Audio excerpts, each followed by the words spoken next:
All right, so there's some things that I feel that it's important to get right because without that, we're really just not going to accomplish anything in socionics, right? As a community, as a whole, as a typing society, if we want to take things seriously or be taken seriously, we got to be able to get some things right.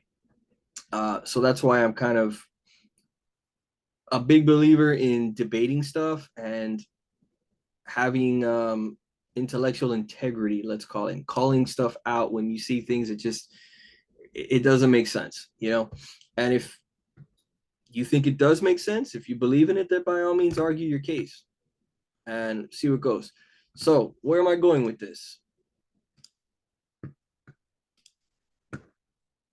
I'm coming here. Let's talk about Napoleon for a second. So if you're here and you're on Victor Gulenko's page, his very nicely done, very beautiful, starting to look a little bit like 16 personalities, which I think is not a good association. But here we go. So he has the politician SEEESFP as Napoleon. What? When you think of Napoleon, does anybody think he was a great politician who was good with people? Does that really come to mind? So maybe he just kind of wants to remove the name Napoleon. Mm. You know, he has a few things on here. You can kind of read through it. Enterprising, inspires practical activities. Yeah, sure, because that's very SE. Striving to be the center of things. Yeah, very SE stuff. Yeah, okay. Talks a lot about politics and leadership. Presents himself as promising, highly capable, easily makes compliments. Says what he wants to hear, emphasizes originality, uniqueness, relaxation. Well, kind, sort of. Well read, quotes.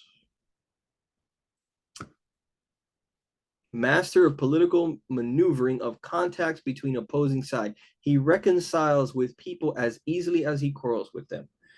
Did Napoleon ever seem to reconcile well with anybody? Because I seem to remember Napoleon fighting the entire planet. I think not once, not twice, more than three freaking times. They had coalitions together. It was like the fourth or fifth coalition against them. Like, no, he used force, hard, cold steel to get what he wanted and opportunity. That was it. I don't, you know. So how is he getting that? I don't know. Napoleon is actually pretty shitty with people. Let's roll tape. We have evidence. What do we think? Let's see. Hey, checking out oversimplified. Okay, and you can say, it's only oversimplified. And of course, you have the stupid commercials. Say, nah, it's oversimplified. Whatever. It's not great history stuff. Yeah, it's pretty good. Check it out. Check out what they've got. If you want to dive deeper, Napoleon, by all means, dive deeper. He found dishing out ratatouille sandwiches for breakfast. He spent much of his time alone, and he loved reading about the great conquerors of history. He learned about Julius Caesar, and he wondered if one day he too might have a pizza franchise named after him. Yeah, whatever. He excelled at math and geography, and when he graduated at the age of 16, he was made second lieutenant in a... So, important things about math and geography. Not exactly something you would think of as a very people skilled SF kind of thing, right? There's a lot of logic that kind of goes into that. But okay, nonetheless, that's not really definitive. Then he goes into the army, a place that is very rule bound. So if you're saying that this is a type that really hates to have rules and things put on them, violently protests when they try to subordinate him to any firm rules, prefers to negotiate with people rather than read instructions, can't impose strict order. He went into the army. That is what he is known as, a brilliant military commander. The military is about order, strict order. And he did very well in that, both as a junior officer that is getting ordered around a lot, and later on when he becomes emperor, violently protesting when trying to is a different interpretation of Napoleon apparently. So okay, let's keep going. Artillery regiment. Now, second lieutenant might sound pretty sweet to a screw-up like you, but Napoleon had a little something called ambition. Ambition. Stonks of it. And Yeah. he wasn't content being just some junior officer. He wanted to rise the ranks. Unfortunately for him, that would be a little difficult. Rise through the ranks The because he revolution wanted the promised power. to do away with the old social hierarchy and make everyone a little more equal. Yeah, he'd like to Napoleon may not climb have the cared much for hierarchy the violent status. mobs, but if it meant he could rise the He's an ranks, opportunist, he very was SE. in. He began fighting to defend the revolution. He put down a British-sponsored counter-revolution in Toulon and got promoted. He put down a royalist uprising in Paris and got promoted. And as his military prowess became more recognized, he was even given his very own army. It was astonishing progress for such a young man of humble origins. And Napoleon's A very, wildest very dreams young were man. And that's coming- something to stress here. He's very young. He's in his like early 20s. Now, if you do kind of a socionics interpretation of things, right?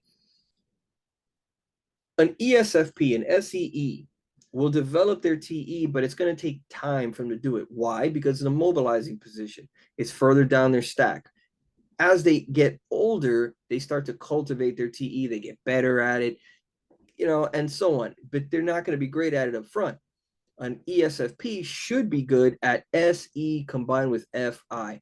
They're people skills, knowing what people are good, what people are bad, how to kind of work with people, how to stay the hell away from people, how to be maybe aggressive with some people, that kind of thing. But their TE, their ability to acquire knowledge quickly, learn things very fast, absorb it, and apply it in an effective way, especially beyond themselves, but for an entire army, doesn't really make a whole lot of sense. Not so soon, not so early like this, right? So you're like, it doesn't sound good. But if he was an SLE, it's different. Why? An SLE has SE dominant, just like the ESFP, but they also have TI creative and TE demonstrative, right? They have a lot of T going on in there. Meaning they're very analytical. They're going to understand quickly how to figure out things, how to implement things, how to modify them. They're going to understand rules and structure. They're going to want to use rules and structure whenever they can because they're TI creative. Makes a lot of sense. But an SLE is likely to have shitty people skills, something they're kind of infamous for, right? It's no secret. They're not very good at that. And they're FI polar. So their personal close relationships are probably going to be pretty shitty, right? So let's see. Let's carry on for a minute. True. But Napoleon also believed he could increase his social status if he married an older rich lady. And so around this time, Napoleon went on the prowl. Marrying However, for social if some status, sources are to not be love. believed, he was a verified creep. He reportedly had terrible luck with women, and most wanted nothing to do with him. Fortunately, he eventually met Josephine, an aging single mother who was deeply in debt and needed stability. So she agreed to marry him despite finding him intensely disgusting. Napoleon, you dirty dog, you've done it. Unbeknownst to Napoleon, however, Josephine had a bit of a promiscuous reputation. Hey, Napoleon, I hear you're marrying Josephine. Boy, she sure is a great kisser. That's right. Hey, wait, what do you mean she's a great kisser? Hey, Hugo, you hear Napoleon's marrying Josephine? Wow, she sure is a great kisser. Now hang on just a minute. Hey, everyone, Napoleon's marrying Josephine. Oh, yeah, she sure is a great kisser. Real good at kissing. Wow, I'm pretty sure I kissed her. Oh, for goodness sake, is there anyone here who hasn't kissed my wife? Yeah, you. As Napoleon fell madly in love with his new wife, she fell madly in love with a man named Hippolyte. It wouldn't be long, however, before Napoleon would leave home and go to war. Because while France was having And going off to war and everything else is just what he's good at. Doesn't sound like a guy who's great with people. This Corsican guy showed up out of nowhere. More and examples. He's kicking our ass. He's exporting the ideas of the French Revolution wherever he goes. And he just declared himself king of Italy and emperor. He can't do that. I'm the emperor. Oh, hey, fellow monarchs. I see you're having a monarch party. My invite must have got lost in the mail. I'll just set up a spot right here. Wow. You don't belong here, Napoleon. We're coming to take you down. I'd like to see you try. Oh, I'm so scared I just pooed my pants. Hey, everyone, I just pooed my pants. Okay, and the goofy humor, whatever.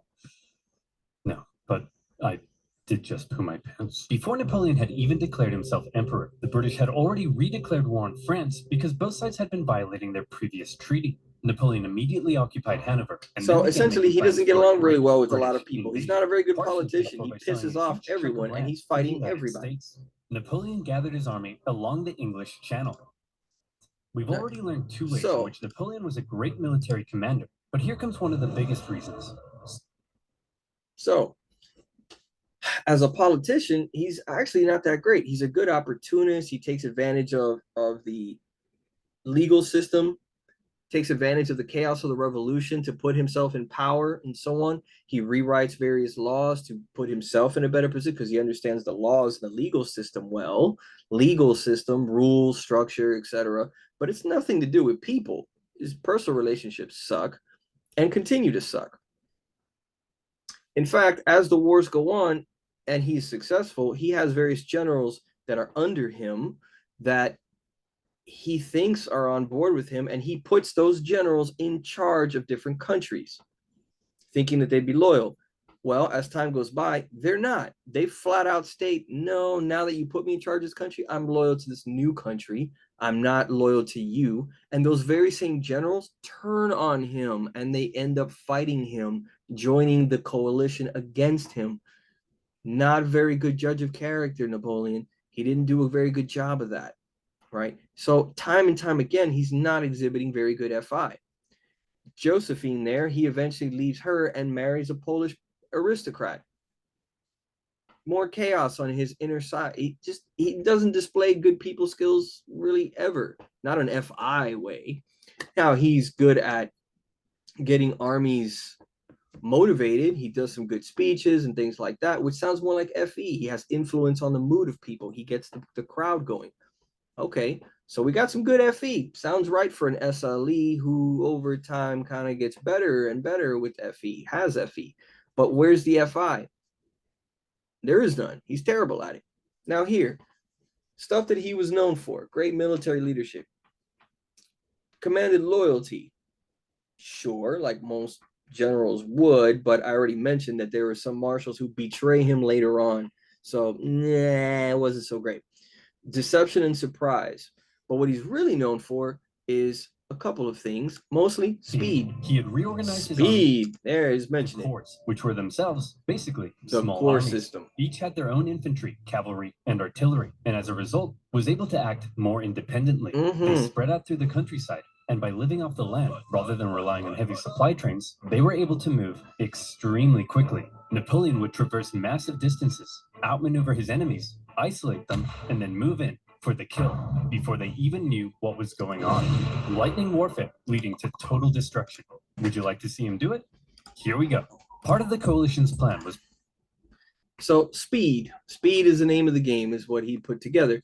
And with that, he created the core system. The core system requires you to not only have great TE understanding of military operations, how to conduct that, it also requires a good appreciation for organizational skills, order and structure, and implementing that order and structure. The core system is all about reorganizing and creating a whole new structure to the army system in order to enhance speed and efficiency. Excellent combination of TI and TE display. This is one of the things that Napoleon is most known for and highly studied to this day. The core system revolutionized warfare forever. We still use it to this day, thanks to Napoleon. That's what he's great at. Nobody ever talks about him ever being good with people. Not ever, no, never, no, not even for a minute. He sucks with people. He's constantly fighting people. He's fighting the world. Even after he wins wars, they come right back and fight him again later because they can't stand him that much. He's a shitty politician. Why would you call him the politician? It's fucking atrocious. So, how about some better typing things? So over here, hey, World Socionic Society page on their blog spot. I'll link it again. So here they put Napoleon as an SLE. Now, some people might think from MBTI, well, what about an ENTJ, LIE? We tend to have that stereotype of the commander. You could, but nah. Why? If there's a few things you see really, really well with Napoleon, it's that you see the SE, you see the drive to do stuff, get it done. You see the drive, the ambition, keep moving, especially in the area of use of force. We definitely get a lot of that. He's a military man. He's a fighting man. Makes a lot of sense. We saw plenty of TE and TI, which an SLE would have. Now, LIEs, while they're not exactly great with that 5 because it's a suggestive position, they're a little bit better than him. I would imagine LIEs would probably marry more for somebody they actually care about. Their FI is valued. They really do care about that kind of thing. Also, LIEs probably don't have quite as much desire to become emperor and the grandiosity and everything that goes into it, the pageantry, the photo ops, being emperor, creating a whole new title for yourself, wanting to see yourself as a god-like figure. That's kind of more beta quadra stuff you tend to see. Nah, so LIE, not so much. And last but not least, LIEs have very good NI.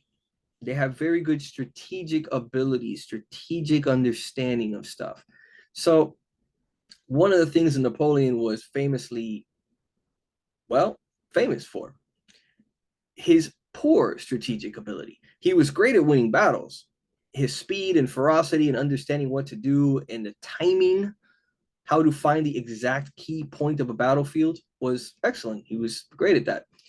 But where he sucks is his strategy. Notice that he keeps winning wars and fights, but he doesn't really ever truly finish it, does he? Because these countries just rise up again and fight him all over again. And then he fights them again and again and again and again. It's ongoing. He never finds a solution as a way to really solve the problem. And he's never pragmatic. The answer for everything with him is combat, war. Somebody else is coming around. He can't find another way to deal with it. It's just, I use the same tool I'm good at, war, force, over and over and over again. In fact, 5 times, because they had 5 coalitions come up after him. So no, his strategic ability is not good. The other major thing he's known for, going to Russia, where he failed to anticipate what was going to happen. He failed his logistics. He failed to understand the strategic situation. And he marched himself famously into Russia, where his army just withered away from lack of supplies, lack of understanding of the winter and everything that was coming to him. Failed to do more strategic planning. Spain for him was an absolute disaster because he couldn't adjust his tactics to guerrilla warfare. He couldn't adjust to a different style of combat that he was not used to. All of the tactics, all of the core system, everything he had created was designed for a head-on, man-to-man, eye-to-eye battle that was going to be done. One decisive action. He was great at that, but he couldn't really adjust outside of that. He couldn't understand the other forms of combat and other ways of winning without even having to fight. Couldn't really do that. Kind of suggesting lack of abstraction, lack of NE, lack of creativity in some areas, lack of NI in the strategic thinking. Failed them over and over again. And I would say that down here, World Oceanic Society says General Arthur Wesley, famous Battle of Waterloo commander, is an LIE. I think that's probably right.